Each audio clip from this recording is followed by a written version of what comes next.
Hello people, నమస్తే. ఇదే free bus Tirumala కొండపైన తిరగడానికి ది బెస్ట్ ఆప్షన్.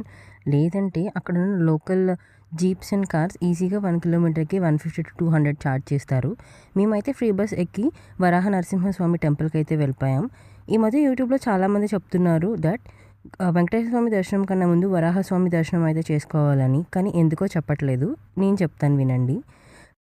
ఈ తిరుమల క్షేత్రంలో వెంకటేశ్వర స్వామి కన్నా ముందు వరాహస్వామి వారు కొలువై ఉండేవాళ్ళు. వెంకటేశ్వర స్వామి వైకుంఠం నుండి తిరుమల వచ్చి ఈ వరాహస్వామిని ఈ క్షేత్రంలో నేను విగ్రహ రూపంలో ఉండేందుకు స్థలం ఇవ్వండి అని చెప్పి అడిగారు.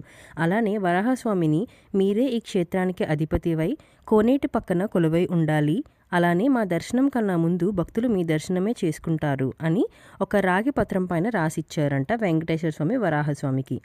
అందుకే ముందుగా మనం వరాహస్వామి దర్శనం చేసుకొని వెంకటేశ్వర స్వామి దర్శనం చేసుకోవడానికి అయితే వెళ్ళాలి.